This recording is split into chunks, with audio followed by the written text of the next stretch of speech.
March 6th at 1 p.m. MST. Tires 4 Crowdcast. Web content. This item has a help tab. You are currently on a text field inside of a groove.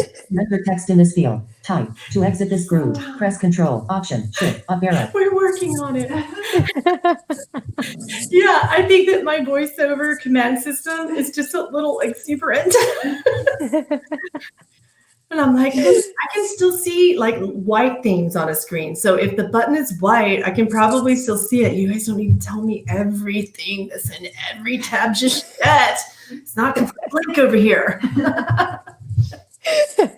And it's so fast. Is it because you're passing the mouse through it, or No, just? It's just that fast. You can slow it down, but I don't have time for that. Okay, you're queen. Good. Yeah. So, we're live. Hi, guys. Awesome. So, by the title, you're telling Archangel Michael today. Mm-hmm. Okay. Is there any particular reason you wanted to come today? I have this tendency to think that I'm not strong enough. I know, right? So many people like tell me all the time. Rachel's staring at me. I feel it. I feel you, the stare. Like, what? Yeah, I tell my friends, like, I can like see stares of disbelief. I can really see stares of sarcasm. That's a lot of fun. Thank goodness that wasn't that. No, that was. And when my kids are staring at me judgmentally, I'm like, I can feel your judgmental glance. I just was curiosity. That was funny. I'm like, that was a look, but I don't know what it was. It was like, what? That kind of look. So yeah, I have a tendency to think I'm not strong enough. So that's why he came in to actually show me. And the reds and the blues that I've been seeing, which are pretty much the only colors that I have left that I can see, are his colors. So it was really easy for me to connect that energy together to feel like I needed more strength. And of course, he shows up with his big sword and it looks so fabulous and this big shield and stands up in front of me and then cracks a joke. So this is kind of a Michael thing, to kind of get really serious, and you see this huge 11 feet thing in front of you with like swirling energy and all this stuff, and he's like, man, I shouldn't have eaten that in the ether. I have gas. I'm like, for real? Like, I may as well like put my teenager behind that sword and shield. So then he made me laugh, and he's been making me laugh ever since. And then he'll get real serious for a while and then make me laugh, and then get real serious for a while and then make me laugh. Yeah, that's good. It's a balance. Yeah. Maria said, time to get the Michael sword out. Yeah. Yeah. Awesome. And is there any message you'd like to share before we start with the questions?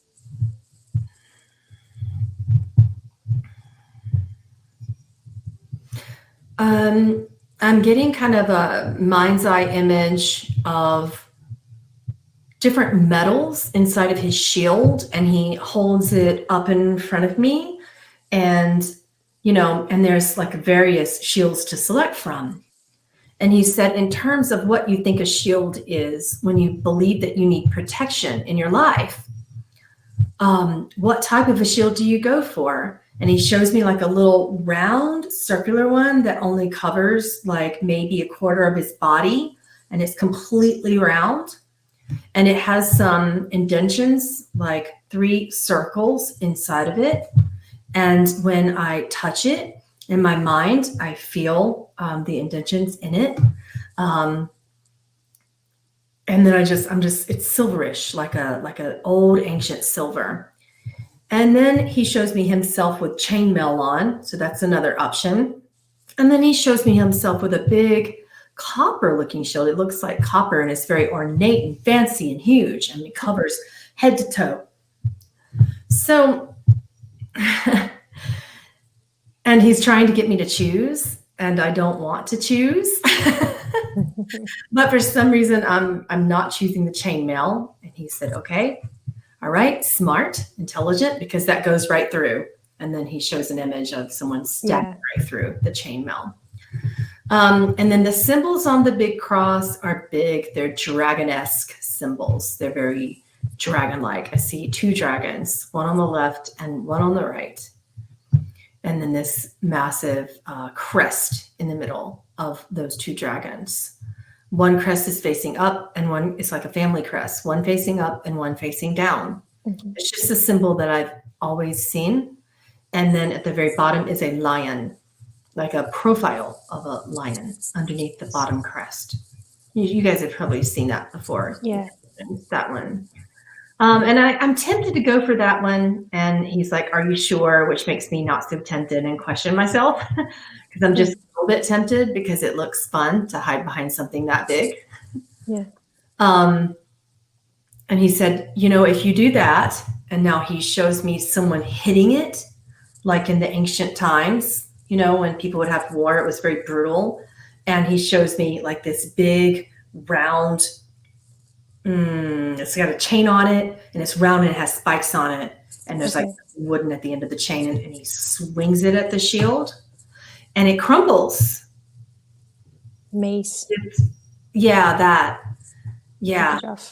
Uh-huh. And it crumbles because it's copper, he said.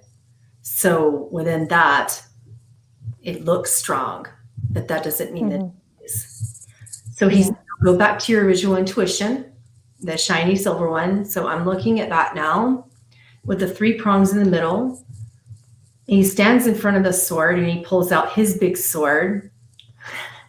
And he's having like an image of me standing behind it. And I really don't like that. But he's telling me to trust him.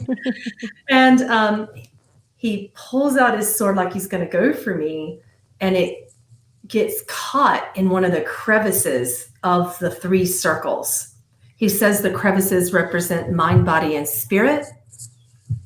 And then now I see all of the lines, all 3 circles, one here, one inside, and one in the center. They merge into one like this. And now the sword gets bigger. And it just got bigger but not the metal didn't get bigger. There was a light that made it bigger. There's a light shining from it, which is interesting. And now I'm seeing a bunch of light reflect back to him. And that light is touching the top of the sword.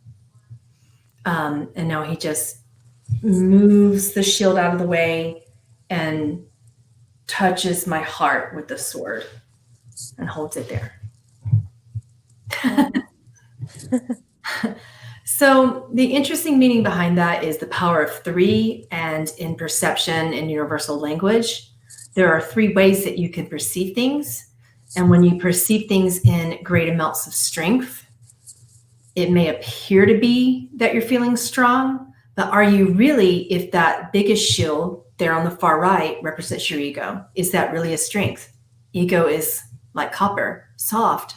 It looks big, but it isn't strong. The chainmail looks menacing, but there are too many holes in that. The chainmail represents the mind. And he said there are too many holes in every mind that anything could get through or get out of. And the management of energy in this capacity is next to impossible. So spirit represents the allegedly tiny little silver shield with the 3 rings inside of it. And spirit is a reflection of the strength that is within you and in front of you. Wow. He says, choose wisely, everyone. Yeah. Yeah. Wow. When you were telling the story, what he was saying, I was just going for the kind of war. If we were in a war and you needed a shield, my train of thought was that you needed a smaller one, so you have the agility to protect yourself and also attack. That's very interesting. Benedict asked are some of the shields small with a cross? Let me turn you up a little bit. Is it better? Yeah. Okay, I need to hold the mic in Oh, front of my waiting for mouth. you. Just turn it up. I'm just gonna find the bump dot on that. Hang on. Where is it? Okay. Where are you? Where are you? There, I turned you up. Now try. All right. Okay. Hi. Hi. Good.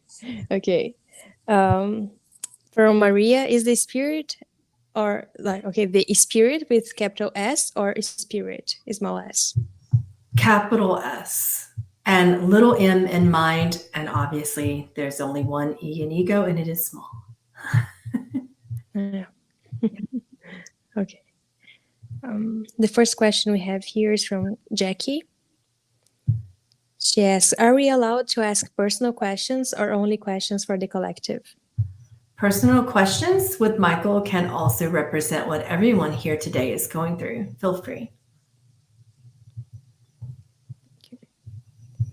From Benedict. Lately, I meditated on Tiferet in the Tree of Life, and Archangel Michael name came up with a sky blue color and a sword, as well as petroglyphs in Scandinavia of ancient godlike men with huge fallos or swords. Huge fallos? Fallos. Okay. Or swords. Is it the same energy, and can you elaborate? Is what the same energy? Okay, so what she saw in the meditation. Okay, I don't know. There's a lot of difficult names here. So I understand Tiferet. It okay. translates to the kingdom of God that represents God's illumination or beauty. Okay. So he was meditating so it came up. Of the tree, almost. Yes. And Archangel Michael's name came up. And then said as well as petroglyphs in Scandinavia of ancient godlike men with huge fallows. Oh, that's what she saw. She saw yes. ancient godlike men in Scandinavia, and she saw it in a petroglyph. As petroglyphs in Scandinavia. Okay, and that was her vision. Okay. Yeah. I'm not really sure what the question is, but she's okay. Yeah. She said the godlike men, they have big fallows or swords and shields with a cross. I saw them in the same meditation as Michael. So she's asking if it's the same energy. And can you elaborate? He said the thing about this is when we begin discernment, we begin a creative distinguishing, which is wise for our usage at the time. So, but there isn't one, and we're always seeking one meaning. But what if everything that is one meaning is the same for everyone when they begin their perceptions and distinguishing? So this is the nature of human perception, is that we try to distinguish things. So if that is what it is for you, then that is what it is for you. Yep. Next question is from Christina. She says, I have felt your presence at times. How can I best collaborate with you, and what do you want to do through me and with the people I encounter? And he wants to kind of put that on hold for a minute, and we'll go back in a moment with that question. He says the reason why when you're meditating upon the Tiferet in alchemy with the tree of life, I thought you're going to be serious. He pulls back his shield and goes, it's because I'm beautiful, and holds up his sword like this. And he laughs really heartily and throws his head back really. I tell you what, I'm not bringing you on screen anymore, Michael. He said, really now, there is beauty in every point of illumination. And if within this point of illumination you happen to see petroglyphs, keep about the knowledge of ancient beauty. Petroglyphs hold certain vibrations of the God self that were primal. And from the primal point, there is no such thing as illusion. Certainly, God wishes to see itself, and it wishes to discern and distinguish itself in various fractals of its own beauty. And we may call that egoic, or we may call that deeply merciful.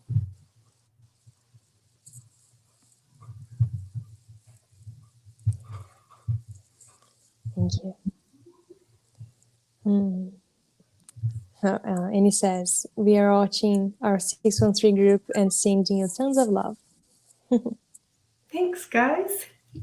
I love you. Yeah, I can hear them sometimes talking and stuff. They are excited. Like, yeah. 613. I hope you guys are having a fabulous time in Portugal right now. I wish that I could be there. I really wanted to. Could you hear them? Yeah. Yeah. Oh my gosh, I hear them screaming. That is so cool, though. They should all come on screen and meet all the people. I agree.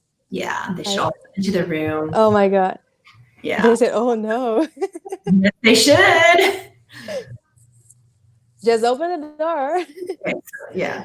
Yeah. Doesn't matter. I don't know if they're coming or not. Well, okay. Next question. Okay, they're coming. Yay. Yes. Just, yeah, around. Come all over the camera. We all want to see your beautiful faces. Like we're Oh my God. Just be careful. I sense that. Don't tell me. Don't tell me. Okay. Speak. Who are you? We can't hear anything that is happening, but it's okay. Oh my God. It's there. Is the that camera. done? Oh my gosh. Yeah, it's the fun. Thank you. Thank you. So many We people. love you. Yes. Hi. So many people, she says. Hi. Yes. Yeah. We can So hear there's you. Dawn, Annie, We love you. We're Julie, Elizabeth, Elizabeth. Yay. Lily, Maria. Who else? Erica, Evelyn, Wow. Ludmila, Wow. Are you guys having a really good time at your event? Suna. Yeah. Yes. Are you guys having a good time? Hi, people. They're sending you love. Oh, my hair. Is Evelyn here?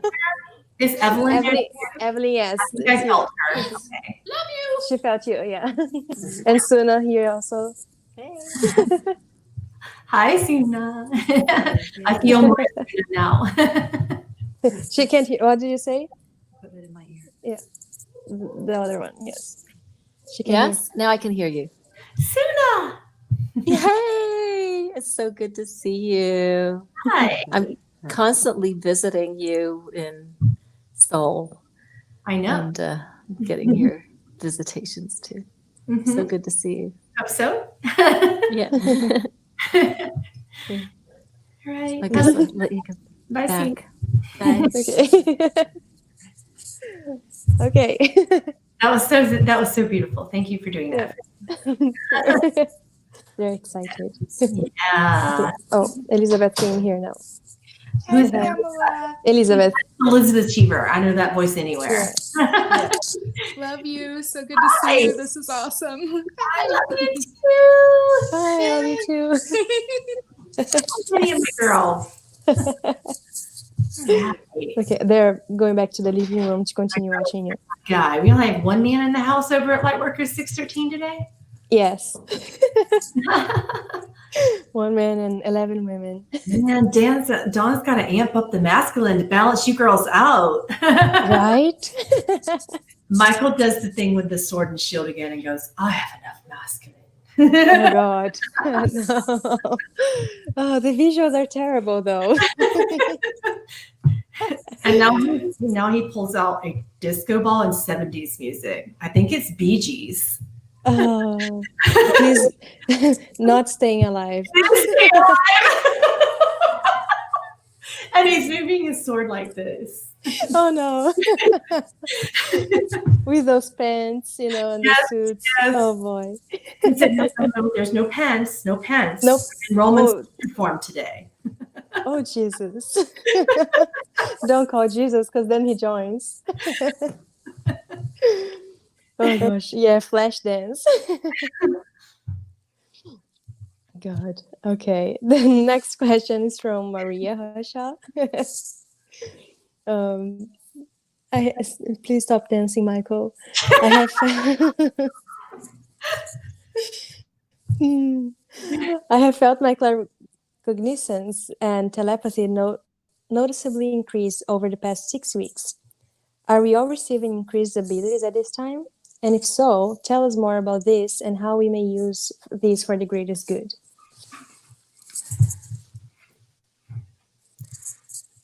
The consciousness and the prime soul of all light workers together as a whole are unfolding petal by petal. And he shows me this, and this is a common thing he's been showing me all week, the 1,000-petal lotus, and it's just going open, open, open, open, open, open, open, like really fast. I see petals everywhere opening. He said, and likely it may be uncomfortable for some of you. And as we have stated collectively together within both the Elohim and Oraphim and Cherubim and Seraphim, angelic races alike, we concur that you should come together. Now is a time for family to meet and for love to arise. You cannot do this alone.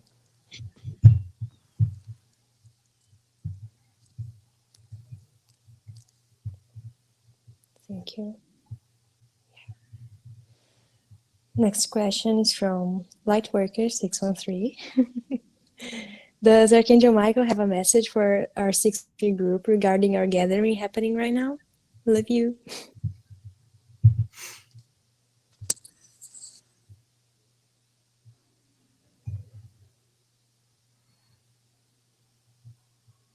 He's showing me a lock and, the ancient key that goes into it. And I'm getting this padlock, except that there's not one, on these ancient padlocks, the big ones, and you'll see the key, and then the keyhole is the same shape. And I see light coming from it everywhere. And then he shows me another tiny keyhole above that, and a tiny keyhole above that, and a tiny keyhole above that. So I'm seeing little keyholes together in the same lock. And then I see a massive, really brazen key ring, huge, with a lion on it. It almost looks like a door knocker, those ancient door knockers with the lions. It's just huge key ring. And there are just so many little keys, and each of the keys represent all of you. And then all of the keys are coming into the padlock at the same time. And they are all turning, like some of them turn to the right, some of them turn to the left, some of them move up and down. So he said, it's an interesting way that you all come together now with your unique gifts, with your unique abilities, not one like the other. And yet you are.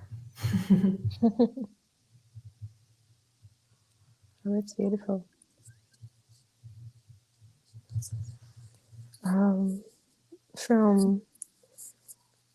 Thank you though. From Jackie. When learning a new spiritual practice, in my case, one of the things I am learning is theta healing. However, I find myself having a hard time to focus sometimes, and seems that I need validation that I'm doing correctly. What can one do to help overcome believing in oneself and focusing more? Overcome the what? What can one do to help overcome believing in oneself and focusing more? He said, you don't until you do. And it's simple in essence. The mind tends to make every facet of simplicity difficult. You won't have clarity before it's there. You won't have motivation in order to stay inspired. You won't feel strong before you know that you are. It is natural to feel weak and vulnerable, to feel terrified even. But you must trust yourself the entire way. For instance, you do not learn to ride the bicycle before getting on it, and you will not have a manual as such. It is simply a natural way that you connect to one's higher self, not merely in this modality, but in many thousands of processes throughout your cultures and throughout the light workers, throughout many families, many hearts around your world.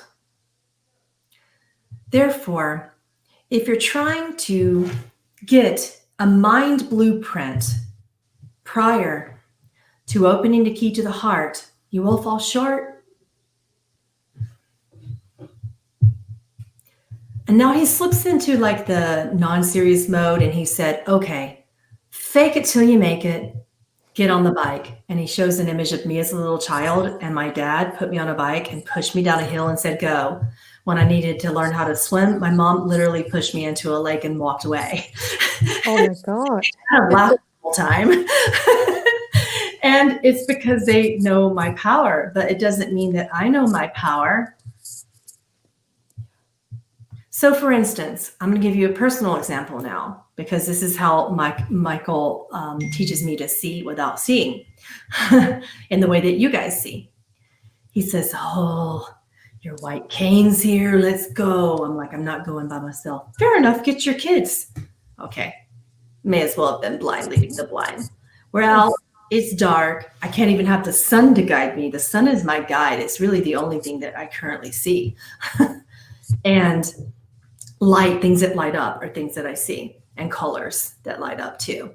But I walk out and I've got this cane and I'm trying to find everywhere, and I'm kind of falling off the sidewalk and almost spraining my ankle and doing all this fun stuff. And I'm like, oh, every crack of the sidewalk, I'm scared. You know, every few moments I'm scared. And then a car comes by and it was speeding. And I thought I was going to have a panic attack, like right on the concrete, right? And Eli's like, what are you talking about? It's like 20 feet away from you. You're on the sidewalk safe. And I'm like, well, I don't know how to use this yet. You know, Jerry, one of my aides, he's not going to be here until April the 7th. And I need the official white cane, you know, travel training. Like I need the whole thing. And I haven't done, you know, I haven't gone to the groups yet and set through and nobody's shown me how to use this yet. I don't have the official white cane training, right? And so I got over it and I kept going and I kept going and I kept going and I kept going. And I'm still going. So I still don't know what I'm doing yet. I'm doing it without knowing what I'm doing it. You see what I'm saying? So there's a matter of I'm doing things, and most people around me are like, are you okay? You sure you got that? Are you okay? Like I'm pretty fast. So the point in what he's trying to express to you here is some things you won't know. And the mind tries to give you this entire, he shows me this engineer's blueprint of a vast building. And learning to see in a new way is like a vast 10-story skyscraper. And he's like, what do you want me to do? Hand you the whole blueprint for every single floor before you'll step foot out your front door and like take an elevator up? So spirit is your elevator up, and it puts forth a point of illumination within you, but you can't reach within you if you're reaching out here. He does like this. You can't reach that point. If you're reaching out, you can't reach in. You're not going to get guidance before you ask. That's the second step. Inquiry is inevitably important. In every moment of your every breath, if you are frightened, ask me a question. Ask me a question for comfort. Ask me a question for mercy. Ask me questions that you are not afraid to know the answer to, please. Ask me questions that will help you feel motivated, to help you feel inspired. But no, I will not give you the answers before you lift your feet and take a blind step while my hands are outstretched before you. If you fall, I catch you prior. Wow. I am literally walking that journey. I promise you. Yeah, I see that. Well, that was, I know that. It's a better way of saying. Thank you. Next question. Please let me know when Michael wants to come back to No. Christina's question. No? Mhm. Okay. So she says, I have felt your presence at times. How can I best collaborate with you? And what do you want to do through me and with the people I encounter?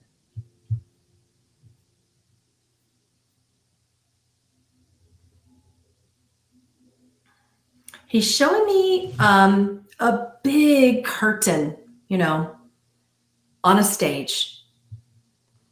And you're standing there alone. And all of these hundreds and hundreds of people are down there. And he said, I am in the front of the crowd. And he shows me like the big music concert and everybody's screaming and raving and wanting you to talk to them and wanting you to perform and wanting you to be their shaman and wanting you to be their healer and wanting all these things, he says. He said, so I'm there. He's like, I'm not in the nosebleed crowd. I'm right there in the ones who are raving. And then he shows me people lifting him up and tossing him all around everywhere. And it's very funny. He said, so that's me. That's me. I sing your music day and night. I hear your thoughts and state them as if you are my angel. But you don't like it up there. So get down. It's not a big deal. What you wish to do is to feel on the same level as the rest of those who you are allegedly helping. You wish to empower them, not enlighten them. You wish to connect them to the point of realization, to the awareness that enlightenment always is. It's not something to attain. And he shows me a stick of some kind. I don't know, it's burning. It has fire like a torch, like an ancient torch.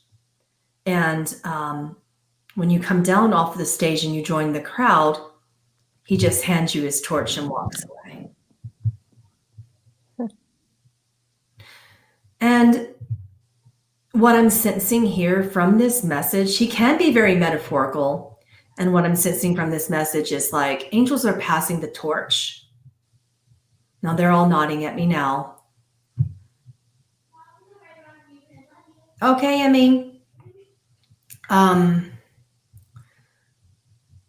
Angels are passing the torch to their earth angels, is what he says. He said, don't look up, look out at us. Don't look up to us, look out at us. We're right in front of you. We are the cashier in the garage. We are the person walking the street that needs your help. We are the grandmother in an elderly home. We are everywhere.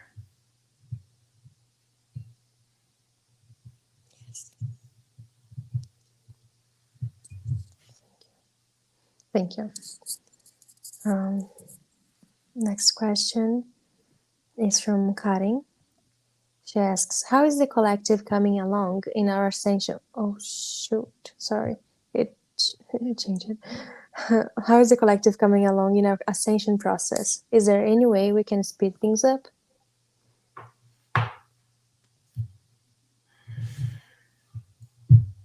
He giggled a bit and he said, it doesn't quite work that way. Again, if realization is nothing to attain, where are you attempting to go other than where you already are? We are expanding into you and through you, and you expand on your planet, in your bodies, through your own senses, which cause realization of other senses of which you are unaware. Realization, what is it? Who is there to be enlightened? If oneness is true, and you are I, and I am you, and we are the collective of angelic souls realizing our divinity together, where is there to go? Heaven is here. It isn't a point along the way. We expand, and then the mind will say, go further. We expand within you, and then your minds will say, you still have further. We expand within you, the mind will do its job. It is an effective tool to tell you that you want more, and then that becomes true for you. He shows me an image of Emmy, and she is at one of her birthday parties, and she's ripping through presents, and it's very, very nice to have this image because I've been losing pictures in my mind of like my children's birthdays, and when you stop seeing, like, you don't have that same memory. It changes. Like, you don't have the visual attached to the memory anymore. So he's giving that for me right now, and I haven't seen that memory in a very long time. And she's ripping through all these presents, and I remember saying, slow down and enjoy the present right in front of you. It's really, really beautiful.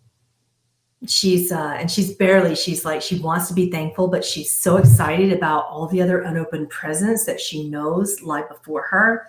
But this one present is like really, really meaningful. And it was not that the rest aren't, that are unopened, but these presents are a metaphor for our future.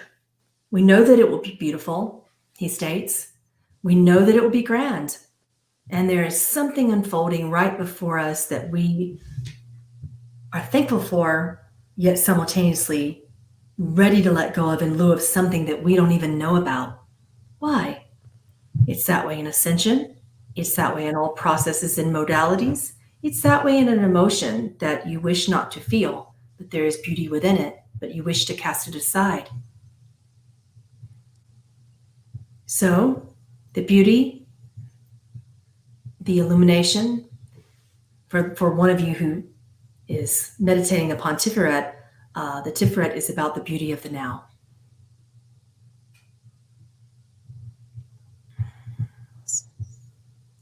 That's beautiful. Next question is from Jimena. She says, Dear Michael, many young people in my country express with violence their fight for social equality. Can you help us be beacons of peace? Or is this crisis necessary for our collective growth? Collectively, it appears that you have made it necessary because your belief is powerful. Frequency arises within the passion, which is its tool for the travel. And if passion is strong within any particular emotion, then it is necessary to use passion to work the desire of God through until it expands further, or until, in one case of this frequency, it runs forth. Like the moth to the flame, it continues until the flame turns into embers.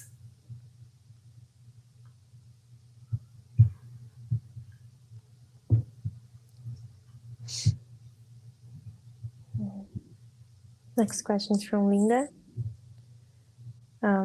Why do some family members estrange themselves from others? There are so many various reasons. In some cases, it's the shame and the underlying core of shame. As my friend Halel often says, it's insidious in nature. It breeds like a hungry parasite,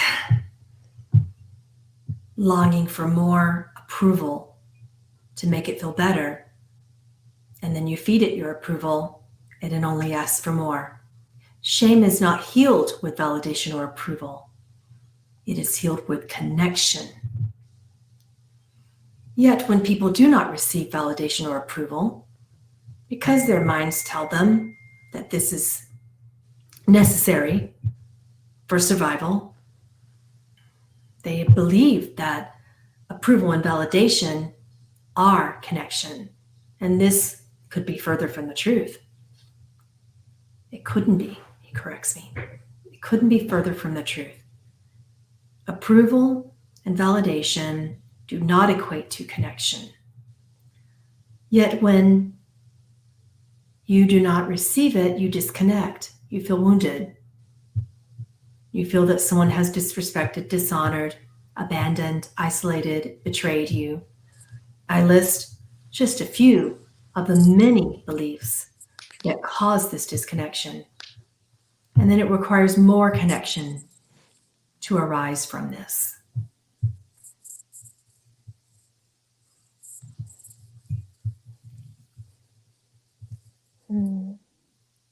Next question. Oh, For a moment. Aria, sorry. For a moment. Yes. Yeah. He said, you know it doesn't work. This is an ancient paradigm. Thousands and thousands of years on the planet, and you know it doesn't work.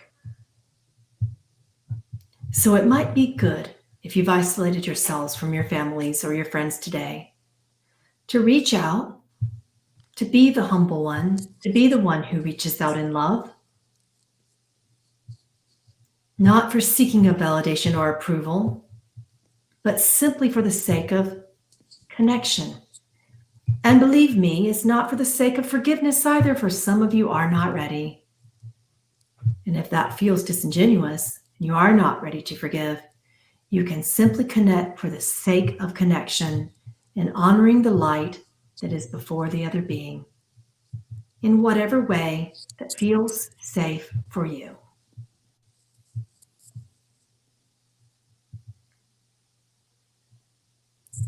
He's done. Thank you.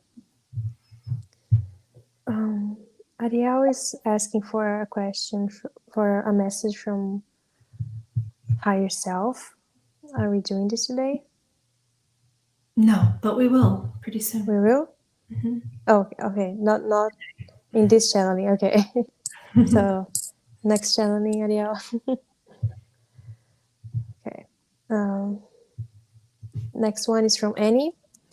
She asks, I would love to know what he thinks of the way I portrayed him on my novel. Does he have any advice for me on the books?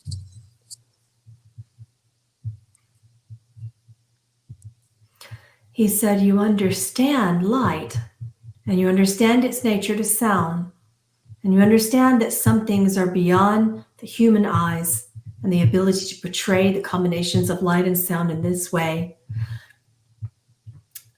can be difficult for some readers. And you managed to simplify that. Good job. Oh. From Yana. After my first meditation using, Phenakite last night, I channeled through both Archangels Raziel and Michael. Why do they come through together, and do they have anything further to expand upon from our conversation? Who is that again? Yana. Raziel grabbed Michael's hand and placed his hand over Michael's like this. And then you're on the other side. If you can kind of get there with me for a moment. You're on the other side and your hands are... Rachel, you want to be on screen? No? Okay. So basically your hands are kind of underneath, like here. So you're holding Like hands this? like that. Yeah. Your hands are like that, and their hands are like this. Okay. And and then he turns your hands sideways and shows me an infinity with your hands and your bodies, and shows me an infinity with Raziel's hands and Michael's body, and they're doing the same thing, kind of superimposed. So Raziel and Michael are holding hands in an infinity, and they are holding your hands as well. So this is, when they do this just means soul family. Raziel says, I come through for the nature of the gate and the great mirror of the Akash. Michael says, I come through to grant you access for the strength to handle passage through the gate and the reflection of the mirror and the deep discernment within the use of the Akash. Yeah. And he said, Titanic hand holding. Is that what that is? Yeah, I think they are turning themselves like very happily. I think that's the thing. Okay, we have no more questions. Guys, do you have any last question you'd like to ask?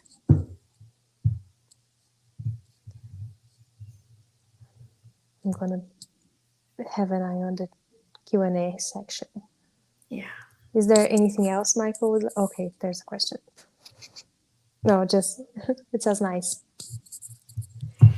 Nice. Is there anything else Michael would like to say? Christina asked, can I ask more about getting down from TE stage? Getting what?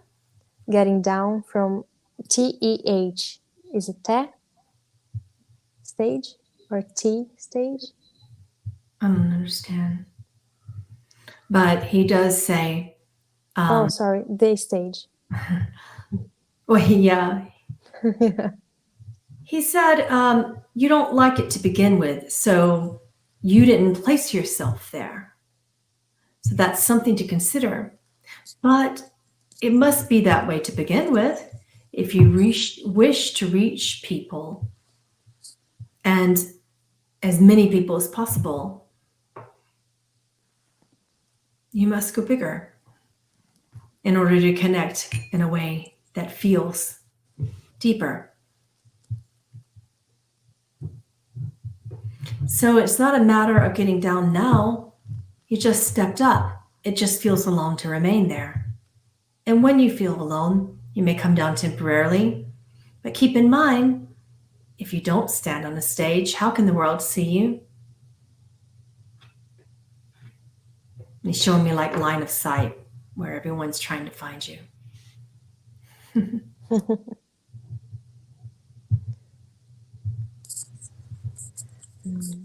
Jimena asked if he could tell us about galactic history. He said, he could tell us a galactic story. Galactic story.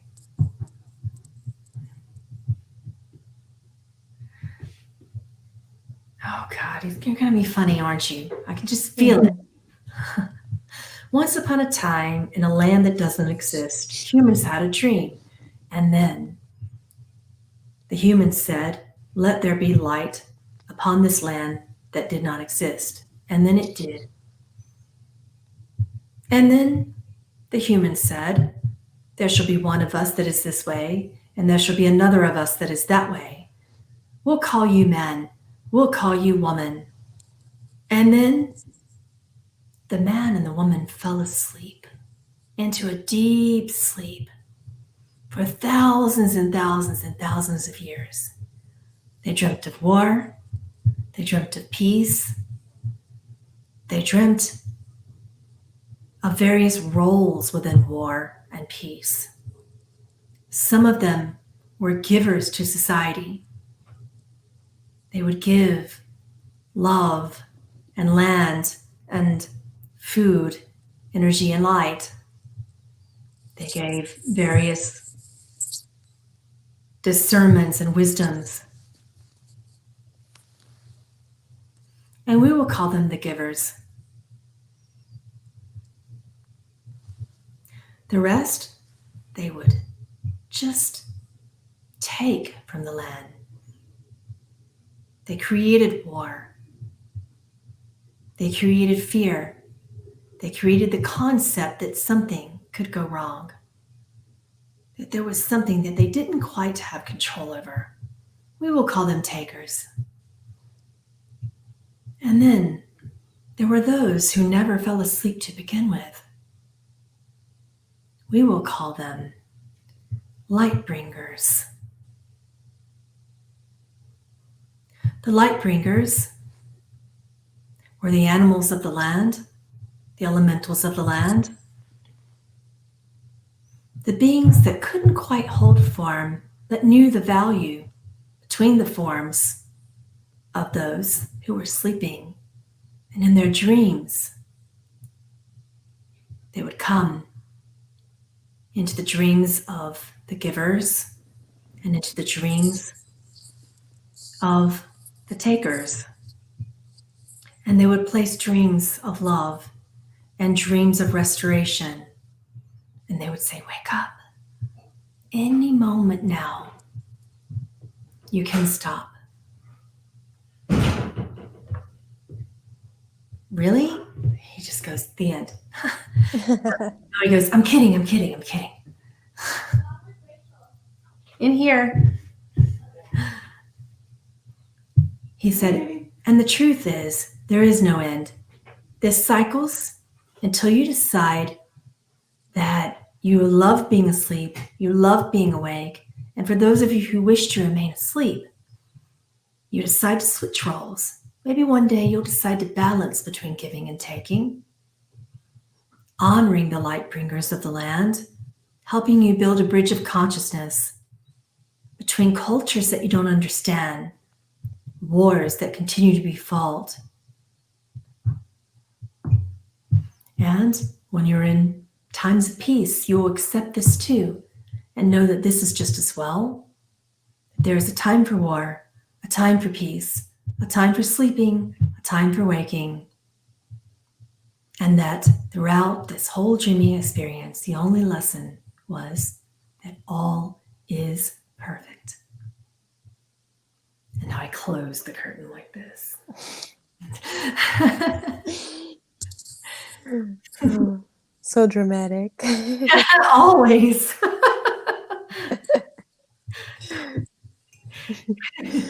Good. Next question. What does he have to share about sacred sexuality?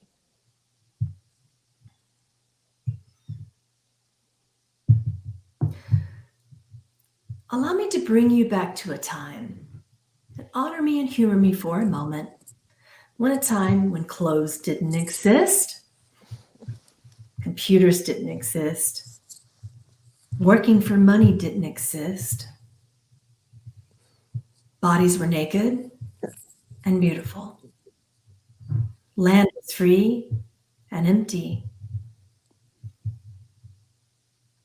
Humans were few and far between, and they knew the value of connection because of this. Animals were plentiful and ruled the lands. Sex was loving, somewhat primal. It wasn't based upon necessity. It was simply based upon the desire of connection. There is nothing wrong with your bodies. If you wish to cover them, do so. If you wish to be naked, do so. By all means, I do so often. I want to see it.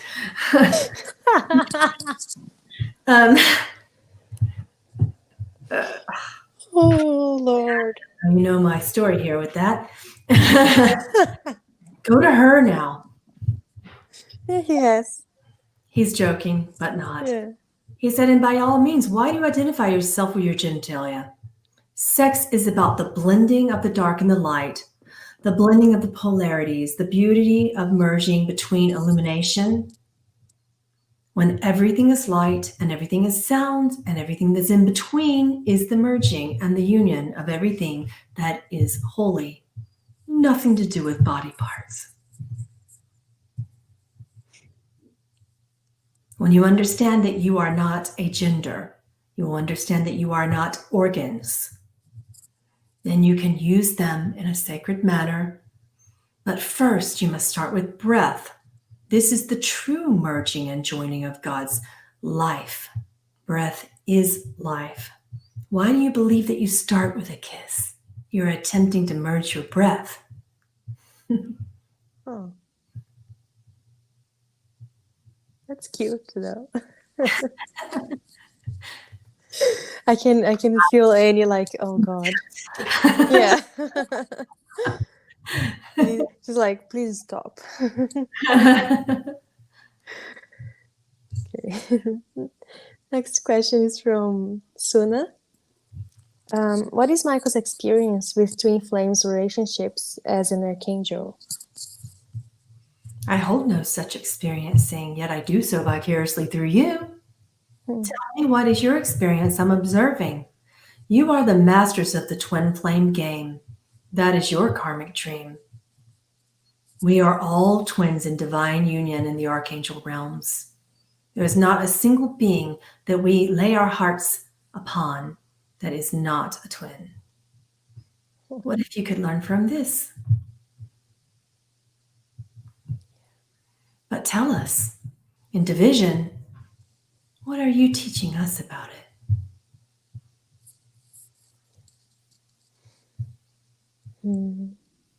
Next question is, what is his relationship to Hillel?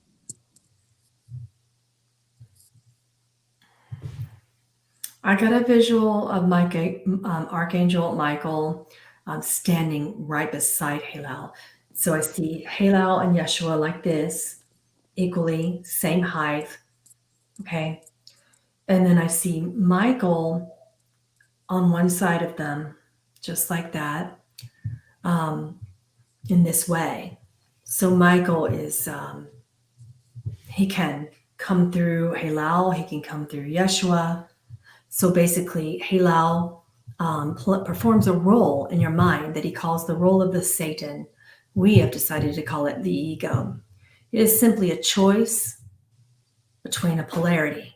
That is all that it was ever meant to be, until our cultures turned it into 1,000 different ways to do something allegedly wrong, he stated. And then the ego boasts when it does something allegedly right as well. So Hillel attempts to balance that. Michael is the bridge between it all. Michael is the strength of both sides of the same coin. And Michael is the light that illuminates both together. Michael, if Hillel is, well, let's start with Yeshua. If Yeshua is light, Hillel is sound, Michael is resonance.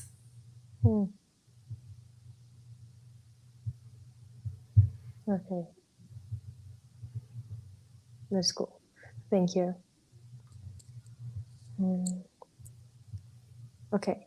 Just let me know, how long do you have? About 5 to 6 minutes. 5 to 6 minutes? Has that amount of time left, yes. Okay. Does he want to share something, or do I go through the questions? No, he already shared what he wanted to share in Okay. the message. So the next question is, how do people heal themselves from chronic physical pain? He said he doesn't prefer the word heal. You breathe through the gift of pain before it becomes suffering, and you listen to it. Pain is a guide to tell you what is missing in your creative bodily experience and what you are ignoring in your creative emotional experience. It's not a matter of healing from it. It's a matter of connecting to it. Pain is a point of connection that allows you the option to remember to breathe, to remember to rest, to tell you when to make a definitive, passionate, full-on change.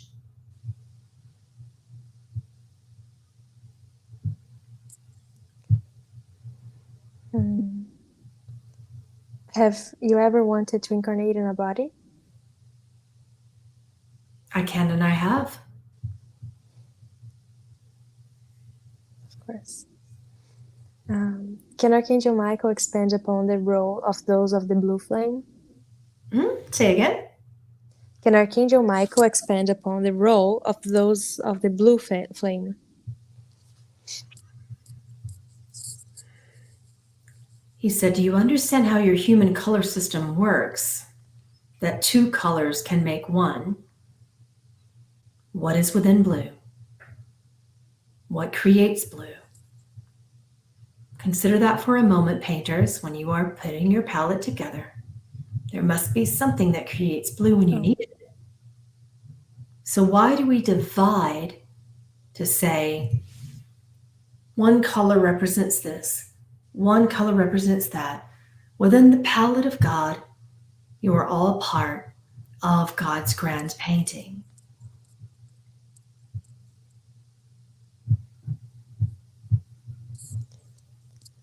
Thank you.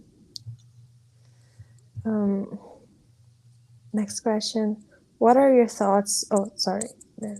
I skipped one. Does he have any messages for me, for Roger?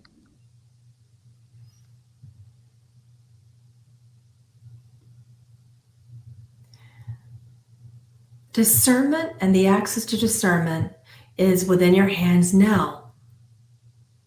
Whenever the mind pulls its tricks and places your attention towards the past or the future operates within the potentiality of creativity.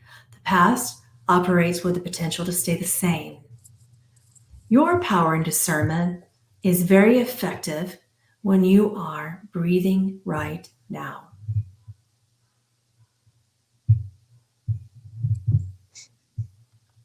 Thank you. Oh, and he said, and don't do that type of yoga. There's some kind of something. He said there's a new endeavor that your body is kind of aching with right now in a yogic practice. And he said, just breathe through it, but stop when your body needs to stop.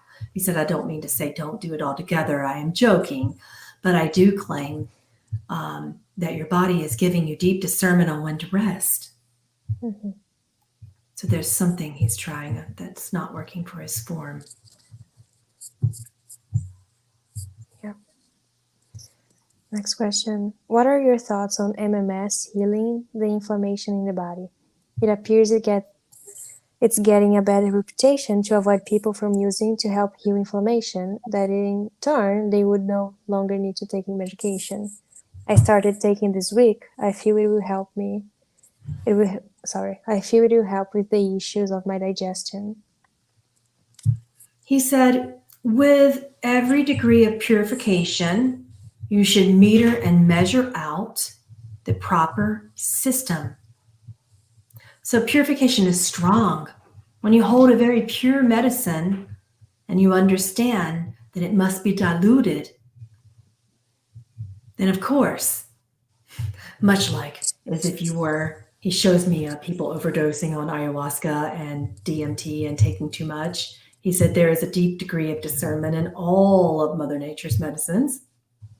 And it holds to figure as well that this purification system should be used, he does like this, small amounts. People are overdoing it. Mm-hmm.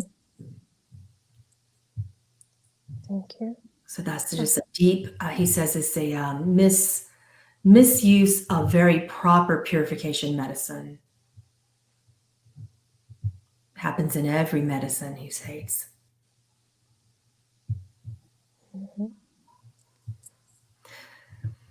We can take one more before my bladder screams. Okay. Okay.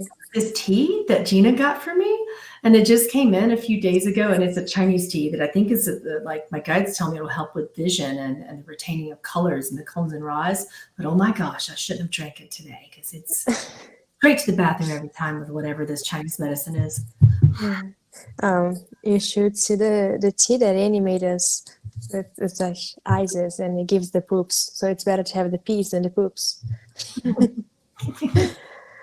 So the last question will be from Gloria. She asks, I wasn't sure why I signed into this particular channeling until they started talking about mirrors. I've been working with mirrored reflections rather confusedly and reactively during the past 7 years. No particular questions, very willing to listen to any guidance about discerning truth from these kinds of reflections from others. He's showing me a house of mirrors. And the being in it, Gloria, right? Is that Yes. okay?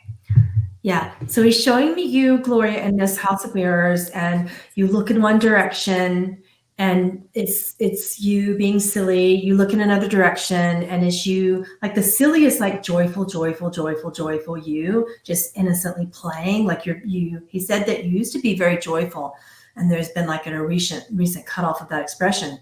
So he shows me another visage of you coming through another mirror, and it's kind of like that kind of mirror. You guys know that kind. That's my favorite kind. Yes.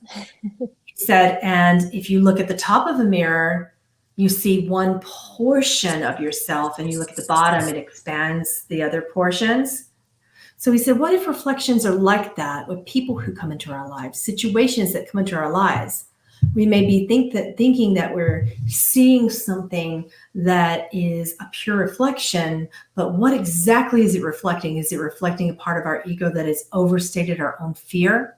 What are you afraid of? And he goes back to the other mirror and said, are you afraid to now express your joy? You're beautiful. Be innocent. Be childlike. You always are. Who cares how old you are, he says. He said, and you're beautiful to me. And he flirted. Michael. He's flirting with you. With me? No, with Gloria. With Gloria. But I can come to you, dear. Thank you, Michael. Oh, I got enough visuals today. right, me too. Yeah. All right then. He wants to go back to something. Okay. Somebody had a question about medicine. Who had that question? About MMS? Yeah, I guess about whatever he was saying. It was Jackie. Okay, so he wants to elaborate, and he said, one drop. And he went, boop. And this one little drop went into like a glass of water. And he said, start there. And if you feel that you need more, he goes, boop, boop, 2 drops. And then he does the same thing, 3 drops, not more than 3 drops. So he said it's supposed to work over time. And some people, he takes the whole bottle and squishes it all in. He goes, some people do this. They want to cure right away. Dangerous for the body. Too much purification in that case. Yeah. All right. Stop showing me waterfalls. You're not nice. I'm hearing like rushing water in the background. Yeah. Oh, that's very peaceful. Not when you have to go to the bathroom, it's not. I forgot about that. Yeah, that's true. Not me. Okay. So, do you want me to end it from here for you? Can you? Yes. Super. I Got it. don't have to hear all my voiceover commands. Oh yeah, that's true. Heard it. It was crazy, right? Yes. It's so fast. Okay. So I'll see you guys next. bye. Okay. Bye. Love you. Lavia, I appreciate it. They're all saying bye. Bye, Lightworkers 613. Have a fabulous event. Thank you. So cute. Like a preschool. Okay. All of them from me, and Anya and I really wanted to be there, but we couldn't this year. So maybe next year. Of course. For sure. We'll call you later. Bye. Bye, guys.